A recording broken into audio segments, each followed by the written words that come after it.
እነዚህን አስከፊ አሳዛኝ ሆድ የሚያስብሱ ምስሎችን ስንመለከት ወገኖቻችን ምን ያህል ስቃይ ላይ እንዳሉ ለመረዳት ሰከንድ እንኳን አይፈጅብንም። ሰውነታቸው ደቆ በረሃብ ጠውልገው መመልከት ልብን የሚያደማ ነገር ነው። በብዙ ሺህ የሚቆጠሩ እናቶች፣ በብዙ ሺህ የሚቆጠሩ አባቶች፣ በብዙ ሺህ የሚቆጠሩ ህፃናትና ወጣቶች በችግር ላይ ነው የሚገኙት። የሰው ነፍስ እንደ ቅጠል እየረገፈ ነው። ያሳዝናል። ለመሆኑ ይህ ነገር ለምን ተደበቀ? ስንት ሰው እስኪሞት ነበር? መንግስትስ ለሚያስተዳድረው ዜጎቹ ለምን ፈጥኖ መድረስን አልፈለገም? በሰው ህይወት ላይ የሚደረግ አሳዛኝ ቁማር ጉዳዩን ወደ አደባባይ ማውጣት የሀገሪቱን ገጽታ ያበላሽብኛል በሚል የትኛውም የመንግስት ሚዲያ እንዳይዘግብ ተደርጓል። የሰው ነፍስ ረክሶ የሀገር ገጽታ የበለጠበት ዘመን። ይገርማል። ረሃብ ጸንቶ የሰው ነፍስ እየነጠቀ ባለበት በዚህ ሰዓት በምስኪኖች ላይ የሚደረግ የብሔር ፖለቲካ ቁማር ተመልክተናል። በዚህ ስራ ላይ የተሰማሩ እነዚህ ሰዎች ማን ናቸው? እናደርሳቸዋለን። ከዚህ ባሻገር በዚህ ረሃብ የሞቱት የዜጎቻችን ቁጥር በግልጽ እንዳይነገር ሆኗል። ለመሆኑ በዚህ አስከፊ ረሃብ ላይ ያጣናቸው ዜጎች እውነተኛ ቁጥር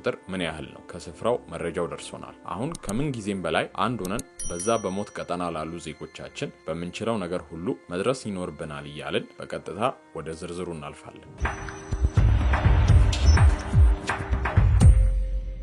ይህን ፎቶ አይቶ ላስተዋለ ሰው ልቡ ባዘን ይወድቃል። የተራበውን ለመመገብ የሄደው ሰው ካሜራ ሙሉ በሙሉ ሊይዘው የማይችለውን ህመም ተሸክሟል። እነዚህ ምስኪን ዜጎቻችን ፊታቸው ላይ ህመሙ ይታያል። ማንም ሰው ማየት የማይገባውን ነገሮች አይተዋል። ረሃብ ሰዎችን ዝም እንዲሉ አድርጓቸዋል። ከጩኸት የበለጠ መከራ። ይህ ከስራ ድካም አይደለም። ይህ የሰው ልጅ መቋረጥን የማየት ድካም ነው። ወደ አይኖች የሚገባውና ለመሄድ ፈቃደኛ ያልሆነ አይነት ሀዘን። የተራበውን መርዳት ይህን ያህል ህመም በአንድ ሰው ፊት ላይ የሚታው ከሆነ በየቀኑ ይህን ራብ የሚኖሩስ? ከደስታ በፊት ጥማትን፣ ረሃብን የተማሩ ልጆችስ? በኪሳራ ትዕግስትን የተማሩ እናቶችስ? ድምጻቸው ውስጥ ምንም አይነት ጥንካሬ ሳይኖራቸው የሚጸልዩ ሽማግሌዎችስ? ይህ ህመም እውነተኛ ስለሆነ በእውነቱ ያስለቅሳል። እንባን መቆጣጠር ያቀታል። የተራቡትን ለመርዳት የሄደው ሰው ደም እንባ ሲያነባ ይህን ያዩ አይኖች ከማንባት በቀር በቃላት ሊገልጹት አይችሉ። ያየውን ነገር ልብ ብቻውን ለመሸከም በጣም ከባድ ነው። ይህንን የሚያደርገው ረሃብ ነው። ሰውነትን የሚጎዳ ብቻ ሳይሆን የሚያዩትን፣ ለመረዳት የሚሞክሩትን፣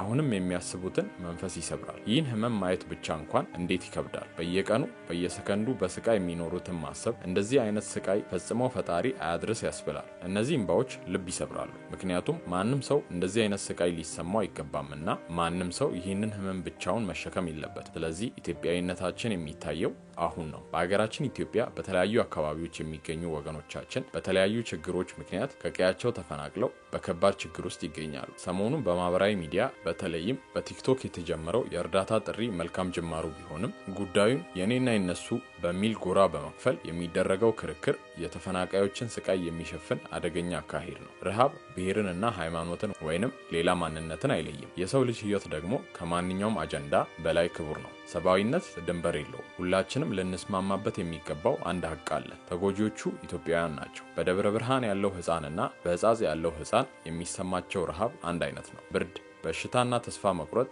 ለሁሉም እኩል ናቸው። ስለዚህ የእርዳታ እጃችን ሲዘረጋ በመራራቅ ሳይሆን በመቀራረብ፣ በመነጣጠል ሳይሆን በመተባበር ሊሆን ይገባል። አሁን የተፈጠረውን ችግር ለመፍታት ሚዛናዊ የሆነ ስራ መስራት እንጂ የኔና የነሱ በሚል ጎራ መዘፈቅ ኢሞራላዊ ድርጊት ነው። አሁን ያለው ችግር አንዱ ቡድን ለአንዱ ቦታ ብቻ ሲጮህ ሌላው ለሌላው ብቻ መጮህ ነው። ይህ መቅረት አለበት። ወገን ዛሬ በችግር ውስጥ ያሉ ወገኖቻችን ትላንት እንደኛ በሞቀ ጎጇቸው በፍቅር ይኖሩ የነበሩ፣ በኑሯቸው የተደላደሉ ነበሩ። ነገ በእኛ ላይ ምን እንደሚመጣ ማንም አያውቅም። ዛሬ በብሔር ከፋፍለን ይሄኛው ይረዳል ያኛው አይረዳም ብንል የሚጎዳው በረሃብ አለንጋ የሚገረፈው ምስኪን ወገናችን ብቻ ነው። ስለዚህ ልባችንን እናስፋ። እጃችንን ስንዘረጋ ለሰው ልጅነታቸው ብቻ ብለን እንዘርጋ። በጎ ለማድረግ ሰው መሆን ብቻ በቂ ነው። እነዚህ ዛሬ ተርበው አንጀት ርቋቸው በድንኳን ተጠልለው የምናያቸው ሰዎች እኮ ትላንት አረረም መረረም የራሳቸው ቤት የሚተዳደሩበት ስራና ህይወት የነበራቸው ሰዎች ናቸው። ይሄንን አንርሳ። በዚህ ሁኔታ ከቤት ንብረታቸው ተፈናቅለው በረሃብ እየተሰቃዩ 5 ክረምት አሳልፈዋል። ታዲያ ይህ መከራ አይበቃም ወይ? ህጻጽ ትግራይ ውስጥ ካሉ እጅግ ብዙ የስደተኛ መጠለያዎች ውስጥ አንዱ ብቻ ነው። ሌሎችም ቢፈተሹ ከዚህ የከፋ ነገር አያጣቸው የሚሉና መሰል መልእክቶች ከስፍራው እየደረሱን ነው። ዘላቂ መፍትሄ አስፈላጊ ነው። ሰው በቤቱ በኖረበት ሰፈር ባደገበት ቀየው ትንሽም ቢሆን ተንቀሳቅሶ አርሶም ሆነ ነግዶ ተሸክሞም ሆነ ጓሮውን ቆፍሮ መኖር አይከብደውም እና እነዚህ ሰዎች ሀገራቸውን ሰላም አድርጉላቸው፣ ወደ ቤታቸው መልሷቸውና እንደ ማንኛውም ሰው ይኑሩ። ኢትዮጵያ ውስጥ በጣም ብዙ የሚያሳዝኑ ክስተቶች በየጊዜው ይከሰታሉ። የስቃይና የሰቆቃ ጊዜ፣ የእርስ በርስ ጦርነት፣ ድርቅ፣ ረሃብ እንዲሁም አስከፊና አሰቃቂ ድህነት። በጣም በሚያሳዝን ሁኔታ እኛ ኢትዮጵያውያን ለመከራ የተፈጠረን ህዝቦች ሆነናል። ሀገራችን የሰቆቃ ምድር መሆን ከጀመረች ቆይታለች። ሰው በምግብ እጦት እየሞተ፣ የሰው ልጅ ነፍስ እየረገፈ ነው። በትግራይ ክልል በእጻጽ ከተማ የተከሰተው ድርቅ እንዲሁም ድርቁ ያመጣው ረሃብ የሚያሳዩ ፎቶዎችን ላየ ልቡ ይደማል። እጻጽ ላይ በጣም ብዙ ሰዎች በረሃብ እየሞቱ ነው፣ በቸነፈር እየተሰቃዩ ነው። በረሃብ እየረገፉ ላሉት ወገኖቻችን እስቲ ሁላችንም የምንችለውን ነገር እናደርግ። የተለያየ ሙያ ላይ ያላችሁ ሰዎች ወደ ስፍራው እየሄዳችሁ ለምስኪኑ ወገኖቻችን እንድረስላቸው። ሁላችንም በምንችለው መንገድ ድምጽ እንሆናቸው። ሰውነታቸው ደቆ በረሃብ ጠውልጎ መመልከት ልብን የሚያደማ ነገር ነው። በብዙ ሺህ የሚቆጠሩ እናቶች፣ በብዙ ሺህ የሚቆጠሩ አባቶች፣ በብዙ ሺህ የሚቆጠሩ ህፃናትና ወጣቶች በችግር ላይ ነው የሚገኙት። የሰው ነፍስ እንደ ቅጠል እየረገፈ ነው። ሁላችንም በምንችለው መንገድ ለነዚህ ወገኖች እንድረስላቸው፣ ነፍሳቸውን እንታደግ። በትግራይ ክልል እጻጽ የስደተኛ መጠለያ ጣቢያ ተጠልለው ከሚገኙ ተፈናቃዮች ውስጥ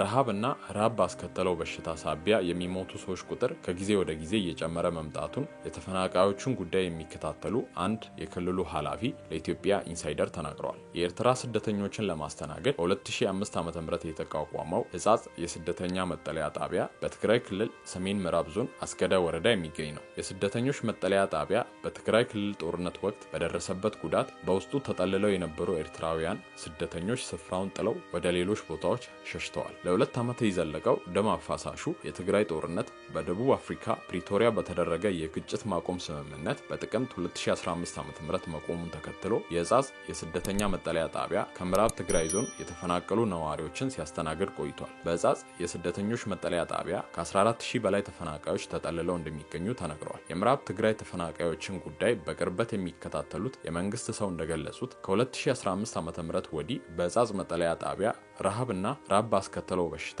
ከ330 በላይ ሰዎች መሞታቸውን ተናግረዋል። ተፈናቃዮቹ በመጠለያ ጣቢያ የቆዩት ጊዜ እየጨመረ በመምጣቱ ችግሩ እየተባባሰና በሽታ የመቋቋም አቅማቸው እየተዳከመ መሄዱን አስረድተዋል። ስለዚህ ሁላችንም በምንችለው አቅም ልንረዳቸውና አልንላችሁ ልንላቸው ይገባል። በዚህ ረገድ ታዋቂ ቲክቶከሮች ሊመሰገኑ ይገባል። በቅርቡ ከእስር የተፈታው ጆን ዳንኤል ሆነ አዶናይ የሚሰሩት መልካም ጅማሮ ነው። በቅድሚያ ጆን ዳንኤል እርዳታ ይዞ በፍጥነት በቦታው በመገኘት የበኩሉን ተወጥቷል። በማስከተልም ደግሞ አዶናይ ለነዚህ ወገኖቻችን ገቢ በማሰባሰብ ላይ ይገኛል። አዶናይ በእጻጽ ለሚገኙ ወገኖቻችን በሰዓታት ውስጥ 11 ሚሊዮን የኢትዮጵያ ብር እንዲሰበሰብ አድርጓል። አሁንም የርህራሄው ማዕበል አልቆመም። የዓመቱ ምርጥ ቲክቶከር አዶናይ የጀመረው የ100 ብር ቻሌንጅ የኢትዮጵያውያን አንድነትን ለዓለም እያሳየ ይገኛል። ከጥቂት ሰዓታት በፊት የነበረው አሁን ወደ 11 ሚሊዮን ብር አድጓል። በእጻጽ በረሃብ ለሚሰቃዩ ህፃናትና እናቶች የደረሳችሁላቸው ሁሉ ምስጋና ይገባቸዋል። ነገር ግን አሁንም ፍላጎቱ ከፍተኛ ነው። ቻሌንጁን እስከ መጨረሻው ሰዓት ድረስ በማስቀጠል መትጋት ይኖርብናል። አብረን በመቆም ህይወት እንታደግ። በተቀመጠው ህጋዊ የባንክ አካውንት ሁላችንም የበኩላችንን እንወጣ እያለን የዛሬውን እዚህ ጋር እናበቃለን። በቀጣይ እስክንገናኝ በሰላም ቆዩ።